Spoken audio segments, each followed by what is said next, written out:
ஓட்டுநர்களே இல்லாமல் சாலையில் சீறி பாயும் வினோத வாகனம். ஒரு முறை சார்ஜ் செய்தாலே சுமார் 80 கிலோமீட்டர் தூரம் பாயும் அதிநவீன கார். பிரமிப்பில் ஆழ்த்தும் இந்திய மாணவர்களின் தயாரிப்பு. இந்திய மாணவர்களுடைய அசத்தலான கண்டுபிடிப்பு தான் இப்ப உலக நாடுகளே ஆச்சரியப்படுத்தியிருக்கு. குஜராத் மாநிலம் சூரத்தை சேர்ந்த பொறியியல் பட்டப்படிப்பு மாணவர்கள் என்ன பண்ணிருக்காங்க அப்படின்னா ஒரு வினோதமான வாகனத்தை வடிவமைச்சிருக்காங்க. இந்த வாகனம் பல வாகனங்கள்ல இருந்து ரொம்பவே மாறுபட்டு காட்சியளிக்குது.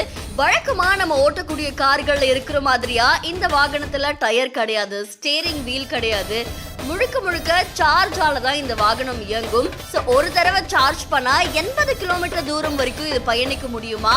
இதோடைய டாப் ஸ்பீட் அப்படின்னு பார்த்தா மணிக்கு 35 கிலோமீட்டர் வரைக்கும் போகும் அப்படின்னு தெரிவிச்சிருக்காங்க. இவ்வளவு ஒரு பிரம்மாண்டமான வாகனத்தை தயாரிக்கிறதுக்கு கோடிக்கணக்கில் செலவாயிருக்குவே அப்படின்னு பார்த்தா அதான் இல்ல. இந்த வாகனத்தை கிட்டத்தட்ட 65,000 ரூபாய் செலவுல தான் அவங்க தயாரிச்சிருக்காங்களாமா. AI தொழில்நுட்பத்தோட உதவியோட இந்த வித்தியாசமான வாகனம் உருவாக்கப்பட்டிருக்கு. இந்தியால ரொம்ப குறைவான செலவுல உருவாக்கப்பட்ட முதல் அதிக ரேஞ்ச் தரக்கூடிய AI எலக்ட்ரிக் வாகனமா இது உருவாக்கப்பட்டிருக்கு. மற்ற வாகனங்களுடைய கழிவுகள்ல இருந்து தான் இது உருவாக்கி இருக்காங்களாமா. ஒருவேளை ஃபியூச்சர்ல இந்த வாகனத்துடைய உற்பத்தியை அதிக அளவுல தொடங்கப்பட்டா இதோடைய உற்பத்தி செலவு இன்னுமே பல மடங்கு குறையும் அப்படின்னு தெரிவிச்சிருக்காங்க.